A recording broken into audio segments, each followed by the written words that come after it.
Hello guys, welcome to another video in my channel. अभी हम जिस मैच के बारे में बात करने वाले हैं वो है आज रात को होने जाने वाला WSL का मैच, जो कि होने जा रहा है न्यू साउथ वेल्स वुमेन और क्वींसलैंड वुमेन के बीच में। तो ये मैच जो है होने जा रहा है नॉर्थ सिडनी ओवल सिडनी में। ये न्यू साउथ वेल्स का घर है। सब कुछ शुरू करने से पहले इस मैच का इंपॉर्टेंस क्या है मैं समझा दूँ। आज का मैच दोनों में से किसी एक टीम का आखिरी मैच हो सकता है सीज़न का। ठीक है। अभी सिचुएशन क्या है कि क्वींसलैंड की टीम जो है वो दूसरे स्थान पर है और न्यू साउथ वेल्स की टीम है चौथे स्थान पर। जो भी टीम जीतती है उसको 4 पॉइंट मिलते हैं, लेकिन दोनों टीमों में पॉइंट का डिफरेंस है 3। तो अगर आज के मैच में न्यू साउथ वेल्स जीत जाती है तो वो आ जाएंगे दूसरे स्थान पर। हालांकि चीज़ें यहीं पर ख़त्म नहीं हो जाती हैं। आज मतलब कल सुबह को एक और मैच आपको पता होगा, जो कि होने जा रहा है साउथ ऑस्ट्रेलिया और ACT वुमेन के बीच में।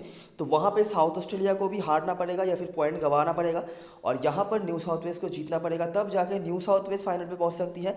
और अगर चीज़ें ऐसी ही रही, मतलब दोनों टीमों का मैच अगर समझ लीजिए मतलब ड्रॉ वगैरह हो गया या फिर क्वींसलैंड जीत जाती है, तो क्वींसलैंड चली जाएगी फाइनल पे और उनको दूसरे मैच के रिजल्ट का कुछ भी वेट नहीं करना पड़ेगा। लेकिन मैच शुरू होने से पहले ही जो प्रॉब्लम हो सकता है न्यू साउथ वेल्स वुमेन के होकर, वो है बारिश के चांसेस हैं। आखिरी मैच पे भी थोड़ा बहुत ग्राउंड डिले वगैरह हुआ था, तो लेट शुरू हुआ था और यहाँ पर भी इसके चांसेस हैं। तो ये चीज़ बिल्कुल भी सही नहीं है कम से कम न्यू साउथ वेल्स के पर्सपेक्टिव से, तो क्योंकि उनको इस मैच से किसी भी तरीके से जीतना ही पड़ेगा और कोई चारा नहीं है उनके पास। ठीक है। सीज़न की शुरुआत में आपने देखा होगा जो जो टीमें जिस तरह की परफॉर्मेंस कर रही थी, जैसे जैसे इंटरनेशनल प्लेयर्स उनके टीम को छोड़कर चले गए हैं, सभी का जो है मेन जो जोन है स्ट्रेंथ वगैरह है वो क्या है सामने आ रही है, क्या वीकनेस सामने आ रही है विदाउट इंटरनेशनल प्लेयर्स। तो आपने देखा ही होगा विक्टोरिया की टीम बहुत ज़्यादा अफेक्टेड हुई है जब से उनके इंटरनेशनल प्लेयर्स गए हैं, और उसी सूची में न्यू साउथ वेल्स की टीम भी आती है। हर सीज़न में ही इनका ऐसा ही चलता है। पिछले सीज़न में भी मतलब लीग स्टेज में तो बहुत दूर तक उनके इंटरनेशनल प्लेयर्स ने पहुंचा दिया था, लेकिन जब बात आई नॉकआउट स्टेजेस और फाइनल में मैचेस खेलने की, जैसे ही इंटरनेशनल प्लेयर्स नहीं रहे तो वो हार गए। इस सीज़न में भी ऐसा ही हुआ। सीज़न की शुरुआत से Rachael Haynes, Alyssa Healy, Ashleigh Gardner, कमाल का उनका परफॉर्मेंस रहा था। इंटरनेशनल प्लेयर्स जो थे तो उन्होंने लगभग मेजॉरिटी ऑफ द मैचेस में अपना कंट्रीब्यूशन दिया था और इस हद तक पहुंचा दिया है न्यू साउथ वेल्स को कि बस एक ही मैच जीतना है उनको। लेकिन जैसे ही वो नहीं है तो चांसेस भी न्यू साउथ वेल्स की तरफ से बहुत कम हो जा रहे हैं। तो बहुत सारी चीज़ें ऐसी होंगी इस पूरे फिक्सचर में, इस पूरे वीडियो में, जो कि हो सकता है थोड़ा आज के मैच में इरेलेवेंट भी हो जाए, क्योंकि बहुत सारे प्लेयर्स अवेलेबल नहीं हैं और जिनके रिकॉर्ड्स होंगे उनमें से बहुत सारे टीम के पार्ट में नहीं होंगे। तो ये चीज़ आपको समझना पड़ेगा। लेकिन जो जो है क्या क्या चीज़ें पे हम काम कर सकते हैं, वो सब चीज़ें हम यहाँ पर डिस्कस करेंगे अगर मैच होता है। तो सबसे बड़ी बात तो यही है। तो आखिरी 5 मैचों की बात करें तो न्यू साउथ वेल्स यहाँ पर आपको आगे होते हुए दिखेगी 3-2 से। देखते हैं जब ये दोनों टीमें आमने सामने होती हैं तो क्या होता है। दो तरह का रिजल्ट आपको देखने को मिल जाएगा इस फिक्सचर में, विद इंटरनेशनल प्लेयर्स और विदाउट इंटरनेशनल प्लेयर्स। तो देखते रहो। तो यह पहला मैच न्यू साउथ वेल्स 149 पर निपट गई थी। हालांकि यहाँ पर एलिसा हिली खेली थी। बहुत सारे प्लेयर्स इन दोनों टीमों को होकर नहीं खेलती हैं, एलिसा हिली तो नहीं है इंटरनेशनल प्लेयर है, क्योंकि निकोला केरी खेलती थी न्यू साउथ वेल्स की टीम में, वो नहीं है। जेमा बार्स भी खेलती थी क्वींसलैंड की टीम में, वो भी नहीं है।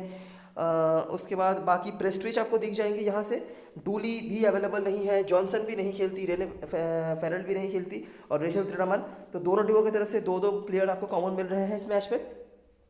उसके बाद ये एक मैच जो सिडनी में हुआ था, न्यू साउथ वेल्स ने यहाँ पर जीत लीड किया था। किसने? रेचल हेनिस अवेलेबल नहीं, केरी अवेलेबल नहीं, गार्डनर अवेलेबल नहीं। ठीक है। क्वींसलैंड यहाँ पर बैटिंग से अच्छा नहीं कर पाई थी। कोई भी आपको इस तरह से यहाँ पर देखने को नहीं मिलेंगे, सिर्फ चीटल यहाँ से और यहाँ से सैमी जे जॉनसन, एक आध नाम ही मिल रहे हैं। तो इसलिए ज़्यादा बातें करके यहाँ पर फायदा नहीं, जैसे पहले आपको मैंने बताया। उसके बाद अगला मैच अगर हम देखेंगे तो यहाँ पर भी इंटरनेशनल प्लेयर्स अवेलेबल थे। फिर से न्यू साउथ वेल्स ने अच्छा यहाँ पर बैटिंग स्कोर खड़ा किया। फिर से आप देखेंगे हीली, हेनेस, गार्डनर, साथ में फोबी लिचफील्ड जो पिछले सीजन में काफ़ी अच्छा परफॉर्मर के तौर पे ब्रेकआउट उन्होंने करा हुआ था। काफ़ी अच्छे परफॉर्मेंसेस इनके थे। इस सीज़न में इनको पहला मैच खेलने का मौका मिला था। आखिरी जो मैच था कुछ खास तो कर नहीं पाई थी। और यहाँ से जॉनसन के यहाँ पर आपको बॉलिंग से परफॉर्मेंस दी जाएंगे। जॉनसन जो पहले क्वींसलैंड के होकर खेलती थी, आपको पता ही होगा। बैटिंग से यहाँ पर भी क्वींसलैंड का अच्छा परफॉर्मेंस नहीं था। लीड किया था हेली सिल्वर होम्स ने। और यहाँ पर लॉरा हैरिस का कुछ परफॉर्मेंस था। लॉरा हैरिस देखा गया है कि मतलब ज़्यादा मैचेस वो खेली नहीं है इस फिक्चर में, लेकिन जितने मैचेस वो खेली है काफ़ी अच्छा परफॉर्मेंस उनका रहा है विद द बैट।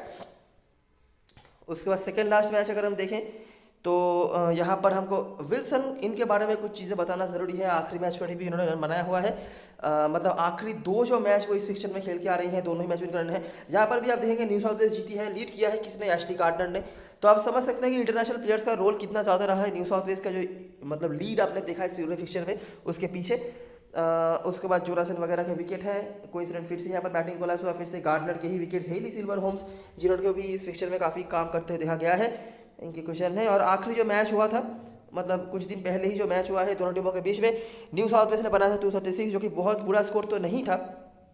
विल्सन यहाँ पर भी अच्छा कर रही हैं। विल्सन का एक बहुत ही यूनिक ऑब्जर्वेशन मेरा रहा था पिछले सीजन में कि जब जब इंटरनेशनल प्लेयर्स अवेलेबल होते थे, मतलब समझ लीजिए Rachael Haynes, Alyssa Healy, Ashleigh Gardner जब खेलते हैं, तो वैसे भी उनको ज़्यादा रिस्पॉन्सिबिलिटी लेने की ज़रूरत नहीं पड़ती थी और उनका परफॉर्मेंस भी उतना अच्छा नहीं होता था।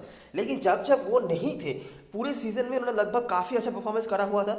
मतलब अभी आप जो सिलेक्शन परसेंटेज देख रहे हैं ना तालिया विल्सन का, पिछले मैच में तो उससे भी कम ही था समझ लीजिए। तो ऐसा ही इनका सिलेक्शन परसेंटेज हुआ करता था जब इंटरनेशनल प्लेयर खेलते थे न्यू साउथ वेल्स की टीम में पिछले सीजन में भी। लेकिन जैसे जैसे टूर्नामेंट आगे बढ़ता गया, इनका सिलेक्शन परसेंटेज 80 के आसपास पहुंच गया था। तो इस लेवल का परफॉर्मेंस उन्होंने करा हुआ था। और अभी भी आप देख सकते हैं पूरे टूर्नामेंट में सिर्फ टोटल अगर मैं बहुत गलत नहीं हूँ तो 8 रन उन्होंने करा हुआ था। लेकिन पिछले मैच में उन्होंने 50+ बना दिया जैसे ही इंटरनेशनल प्लेयर्स अनअवेलेबल हो गए। तो यहाँ पर उन्होंने ये स्कोर बनाया था। साथ में रेचल ट्रेनमैन कंसिस्टेंट तो है ही, और एरिन बर्न्स बॉलिंग से ग्रेस हैरिस ने यहाँ पर लीड किया था। बाकी यहाँ पर कुछ विकेट टेकर्स थे। क्वींसलैंड ने यहाँ पर बहुत ज़्यादा आराम से यहाँ पर चेस कर लिया था। जॉर्जिया रेडमैन जो कमाल के फॉर्म पे चल रही है इस सीज़न में, सेकेंड लास्ट सीजन की ये हाईएस्ट रन स्कोरर थी। पिछले सीजन में जब उन्होंने पहली बार क्वींसलैंड ज्वाइन किया था उतने अच्छे फॉर्म पर नजर नहीं आ रही थी, लेकिन इस सीजन में भी फिर से कमाल के फॉर्म पर वो चल रही हैं। साथ में शार्ली नॉट और लॉर्ड अकिमिस। दो जो चीज़ है इस पूरे फिक्सचर में देखने लायक ये है कि इंटरनेशनल प्लेयर्स का बहुत रोल रहा है। और इंटरनेशनल प्लेयर्स नहीं, जो न्यू साउथ वेल्स आगे रही है इस फिक्सचर में, उसको लीड किया हुआ है, तो बहुत ज़्यादा रिलेवेंट नहीं है, क्लियर सी बात है। ठीक है, तो हमें करंट सिचुएशन के ऊपर बेस करके ही है जो हमारा सोच है, जो थॉट प्रोसेस होगा, उसको लीड करना पड़ेगा। लेकिन ये हुआ था आखिरी मैच, जहाँ पर आप देख सकते हैं दोनों टीमों के बारे में अब मैं आपको बताता हूँ कि करंट सिचुएशन कैसा चल रहा है। ठीक है, Queensland as a batting side बहुत ही ज़्यादा डोमिनेटिंग नजर आई है पूरे टूर्नामेंट में। अभी तो चलिए फिर सिर्फ जॉर्जिया रेडमैन ही है, लेकिन उसके पहले बेथ मूनी भी बहुत अच्छे फॉर्म पर नजर आ रही थी। इन दोनों के ही ऊपर पूरा जो है मामला डिपेंड करा है। एक आध मैच में ग्रेस हैरिस चली है, एक आध मैच में जोनासन, लेकिन as a batting side overall ना अच्छा करा है। ठीक है, और इसीलिए मतलब रेडमैन आप समझ ही सकते हैं कि इस टूर्नामेंट में मेरे ख्याल से हाईएस्ट रन स्कोरर चल रही है अभी। बॉलिंग पे इनके लिए इशू सीजन की शुरुआत से ही है।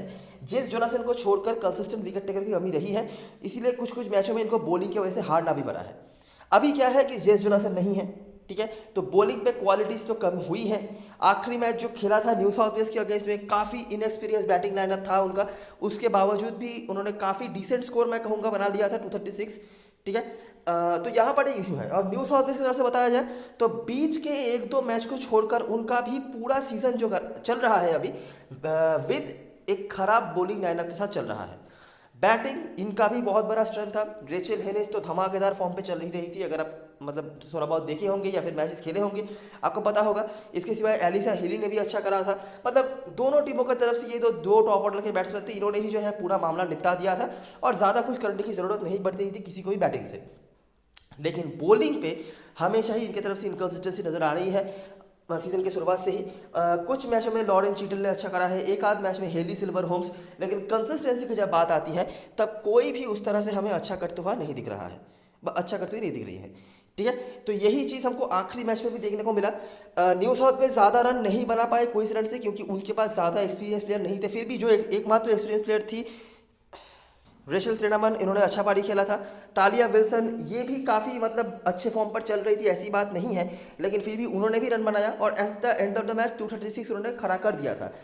अभी क्वींसलैंड की बैटिंग ज़्यादा अच्छी रही है और न्यू साउथ वेल्स की बॉलिंग ज़्यादा बुरा चल रहा है इस सीज़न में, तो इसकी वजह से इनकी बैटिंग अच्छी नजर आई है। तो ओवरऑल जो मैं कहना चाहता हूँ कि दोनों ही टीमों की जो मेजर वीकनेस रही है वो रही है बॉलिंग पे, जो मेजर स्ट्रेंथ रही है वो रही है बैटिंग पे।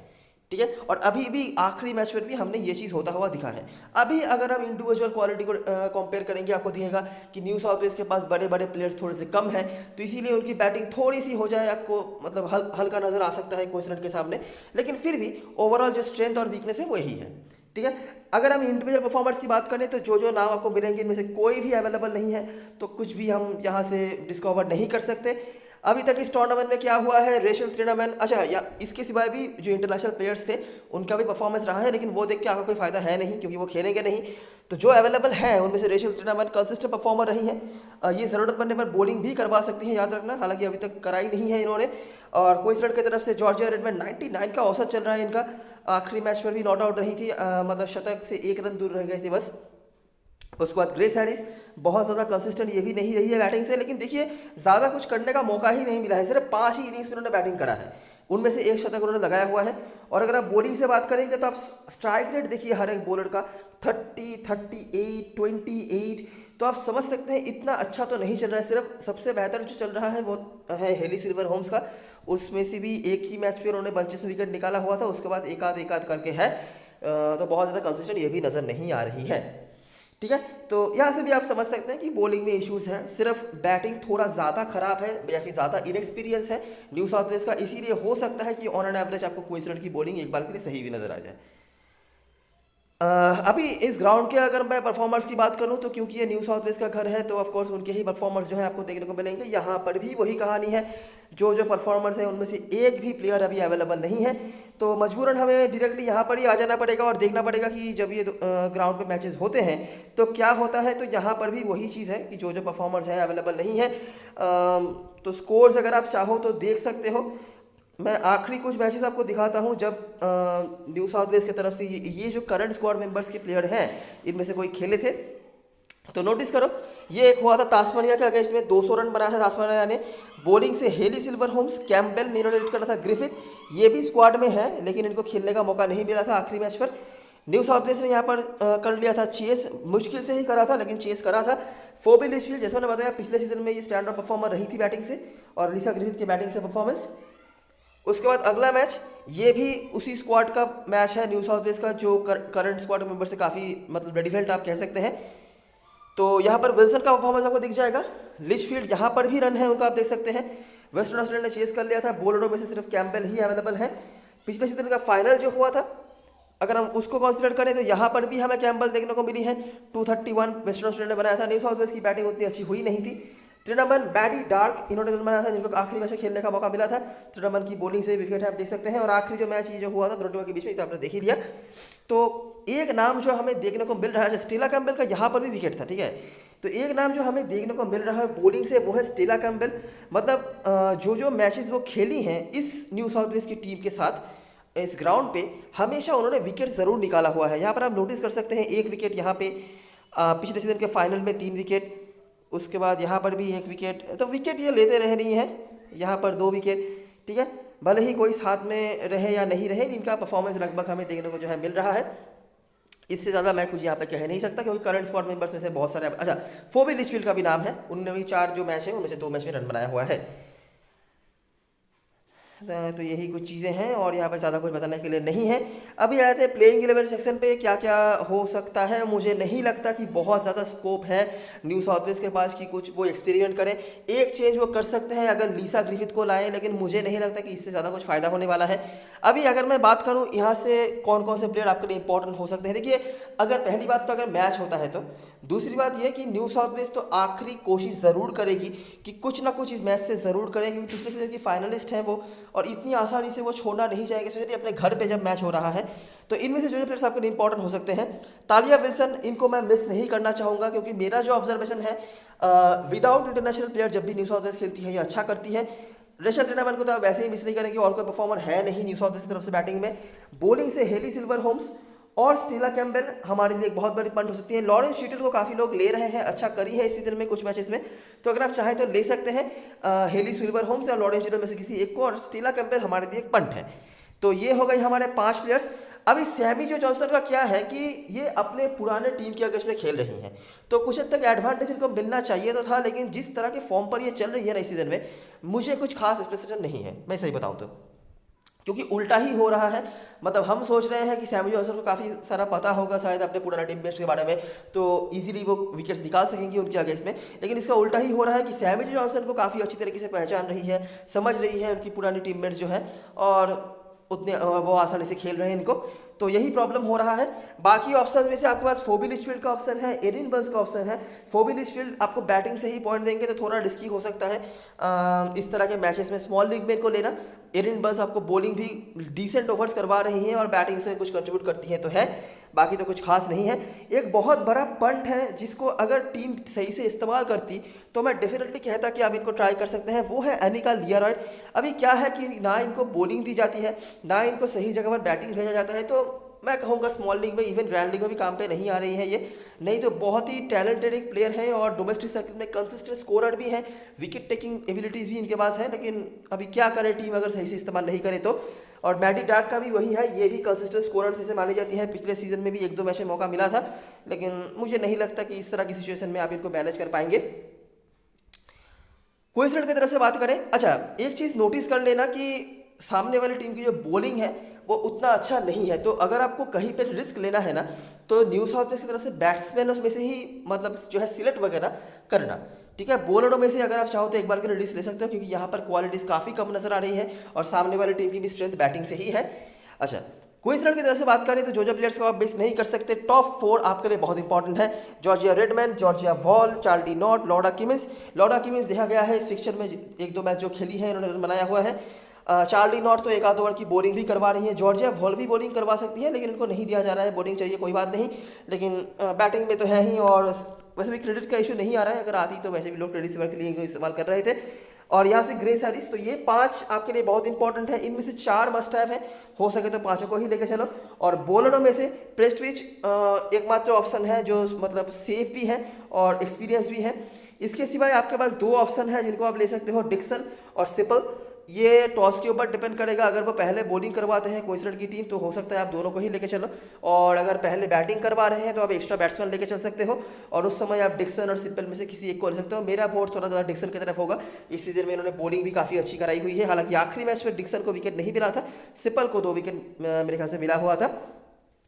आखिरी मैच में होली फर्लिंग नहीं खेली थी, तो वो उसका काफ़ी लोगों को पता नहीं चला था क्योंकि कोई न्यूज़ वगैरह आया नहीं था, टॉस क्योंकि हुआ नहीं था, लेकिन स्क्वाड में वो अवेलेबल है। अगर टीम इस बार उनको खिलाना चाहे तो खिला सकती है। कैप्टन मस्करन चॉइस की बात करें, न्यू साउथ वेल्स की तरफ से मुझे नहीं लगता कोई किसी को कैप्टन बनाने वाला है, ठीक है। हो सकता है हार्डली लोग ट्राई करें एक बार सैमी जॉनसन की तरफ, और अगर कोई बहुत बड़ा रिस्क लेना चाहता है तो रशल त्रिनामन के साथ जा सकता है। रशल त्रिनामन अच्छे फॉर्म पर है, लेकिन बैट्समैन है, और इस तरह के फिक्सचर में जहां पर हो सकता है कि लो स्कोरिंग एनकाउंटर वगैरह हो तो वहां पर रशल त्रिनामन थोड़ा सा रिस्की हो सकती है, लेकिन हाँ इनफॉर्म बैट्समैन है, ज़्यादा कोई नेगेटिव आप इनके बारे में कह नहीं सकते। और सामने वाली टीम चाहे जितनी भी स्ट्रॉन्ग क्यों ना हो, बॉलिंग तो उनकी वैसी ही है। और इसके बाद तालिया विल्सन और एरिन बर्न्स, और रिस्क लेना है तो यहाँ से मैडी डार्क और लियारॉयड। हालांकि मैं सजेस्ट नहीं करूँगा कि किसी भी लीग में आपको इनको लेने की ज़रूरत है, टीम में ले सकते हो शायद बड़ी लीग में, लेकिन छोटी लीग में तो कतई नहीं। और हेली सिल्वर होम्स और स्टीला कैम्बल में से कोई एक। क्वींसलैंड फायर की तरफ से हैरिस और रेडमैन, इनके ही भीतर लोग रहेंगे कैप्टनसी वाइस कैप्टनसी के लिए। Majority of the Janata Harris को कैप्टन बना सकते हैं क्योंकि वो जेन्युइन ऑलराउंडर है। रेडमैन इन फॉर्म है लेकिन बैट्समैन है, तो इसीलिए थोड़ा लोग हो सकता है कि पीछे हट जाए कैप्टन बनाने के चक्कर में। और उसके बाद प्रेस्टविच बॉलरों में से, और रिस्क लेना है तो वॉल और नॉट यहाँ से, और किमिंस और डिक्सन अगर आप बहुत ज़्यादा रिस्क लेना चाहते हो तो ये रही सारी चीज़ें और सारी एनालिसिस। अभी एक बार देख लेते हैं ड्रीम 11 की टीम। तो यहाँ पर मैंने थोड़ा सा रिस्क लिया है, और ये कॉम्बिनेशन जो आप देख रहे हैं ना, जैसा मैंने आपको बताया कि क्वींसलैंड चाहे कितनी भी स्ट्रॉन्ग टीम हो, भले ही वो ये मैच जीत भी जाए, लेकिन उनका स्ट्रेंथ भी बैटिंग से है ना कि बॉलिंग से। तो इसीलिए मैंने कोशिश करा है कि जो बैट्समैन के पंट्स या बैट्समैन में से पिक्स हमारे सामने आ रहे हैं न्यू साउथ वेल्स की तरफ से, उनको अंडर एस्टिमेट ना करा जाए। तो तालिया विल्सन हमारे सामने आई है, त्रिनमन हमारे सामने तो वैसे भी है, एरिन बंस को मैंने रख लिया है अगर कुछ रन बना दें और बॉलिंग करवा रही है डिसेंट ओवर्स का। नहीं तो एरिन बंस मेरे को लेने का मन नहीं था, मतलब बहुत सालों से ही मैं इनका देख रहा हूँ कि कहीं भी कोई भी परफॉर्मेंस इनका होता नहीं है। तो अगर आप चाहो तो एरिन बंस को ड्रॉप कर सकते हो, और उसके जगह पर आप अगर चाहो मैडी डार्क को ले सकते हो, ओपनिंग पे आ रही हैं यार, ये बड़ी लीग में काम पे ज़्यादा आएंगी, लेकिन बस स्मॉल लीग में आप ले सकते हो। और नहीं तो सैमी जॉनसन बेटर ऑप्शन हो सकती हैं आपके लिए, हिटिंग कर लेती हैं अच्छी खासी डेथ ओवर्स में आके, और अगर बॉलिंग से कुछ करें पुराने टीम के अगर इसमें खेल रही हैं तो वही। तो ये एक ऑप्शन है अगर आप दोनों में से लेना चाहते हो। लिचफील्ड को मैंने रखा है, एक बहुत बड़ा रिस्क है, अगर बैटिंग से फेल हो जाती है तो फेल, कोई दिक्कत वाली बात नहीं है। तो यही है, लेकिन लिचफील्ड के परफॉर्मेंसेस पिछले सीजन में बहुत अच्छे रहे थे, स्पेशली इस ग्राउंड पे। तो इसीलिए मैंने रख लिया है। अगर कुछ रन बना देती हैं, मतलब 40 प्लस कुछ रन, तो काम पे आ सकती हैं। अगर आपको नहीं लेना है रिस्क, तो एरिन बंस और सैमी जॉनसन दोनों को लेकर आप चल सकते हो। यहाँ पर मैंने क्या किया है, रेडमैन को रखा है, नॉट को रखा है, लॉरा हैरिस को रखा है। जॉर्जिया वॉल को मैं नहीं रख पाया क्योंकि और स्पेस मुझे नहीं मिल रहा था। अगर आप लिचफील्ड के जगह पर चाहो तो जॉर्जिया वॉल को भी ले सकते हो, लेकिन क्योंकि मैंने इस कॉम्बिनेशन में एक्सपेक्ट किया है कि न्यू साउथ वेल्स पहले बैटिंग कर रही है, तो इसीलिए मैंने उनका बैट्समैन थोड़ा ज़्यादा रखा है। अगर क्वींसलैंड पहले बैटिंग करती है तब जॉर्जिया फॉल और भी इंपॉर्टेंट हो जाती हैं, क्योंकि तब मैं चाहूँगा कि जितना ज़्यादा हो सके क्वींसलैंड की तरफ से बैट्समैन मैं लेके जाऊँ, ठीक है, क्योंकि सामने वाली टीम की बॉलिंग अच्छी नहीं है ऑफकोर्स। और यहाँ से सिर्फ मैंने स्टेला कैम्बल को लिया है, रीज़न ऑलरेडी को पता है। अगर आप चाहो इनके जगह पर या इनके साथ आप हेली सिल्वर होम्स को भी ऐड कर सकते हो। कैप्टनसी वाइस कैप्टनसी के लिए ऑफकोर्स जॉर्जिया रेडमैन और ग्रेस हैरिस मैं भी कहूँगा, लेकिन जॉर्जिया रेडमैन को शायद मैं कैप्टन बनाऊँ। जिस फॉर्म पर वो चल रही है, कीपिंग के कुछ पॉइंट्स हमको दे सकती हैं, और सामने वाली टीम की बॉलिंग वही लॉजिक है। अलग रहना है, रिस्क लेना है, तो रेशल जेनामैन यहाँ से ऑप्शन है। Sammy Johnson captaincy vice captaincy के लिए मैं नहीं कहूँगा, लेकिन वाइस कैप्टन आप मैक्सिमम कर सकते हो, इसके ज़्यादा मैं कुछ नहीं कहूँगा। और इसके सिवाय और मुझे कुछ दिख नहीं दिए। तालिया विल्सन भी एक ऑप्शन है जिनको आप वाइस कैप्टनसी के लिए ट्राई कर सकते हो। सेफेस्ट तो ऑप्शंस में से हमारे पास ये 3 हो गई, और रिस्की में अगर आप जाना है तो तालिया विल्सन और सैमी जॉनसन का ऑप्शन आपके पास अवेलेबल है, ठीक है, इनमें से आप कुछ कर सकते हो। तो ये रही सारी चीज़ें और सारी एनालिसिस। जो चीज़ मैंने आपको बेसिक समझाई है कि किसके बेसिस पर आप रिस्क ले सकते हो, वो चीज़ याद में रखना। और अगर पहली बात तो अगर मैच होता है, टॉस वगैरह पता चलता है, तो भी आप सोच सकते हो, नहीं तो बहुत ज़्यादा रिस्क हो जाएगा। टॉस पता करना यहाँ पर बहुत ज़्यादा इंपॉर्टेंट है। अगर क्वींसलैंड पहले बैटिंग करती है तो मुझे लगता है यहाँ पर बहुत रन बन सकते हैं इस फिक्चर में। अगर न्यू साउथ वेल्स बैटिंग करती है तो पिछले मैच की तरह ही 250 के भीतर ही मुझे लगता है स्कोर रहना चाहिए, जो कि हो सकता है फिर से क्वींसलैंड आराम से चेस कर ले।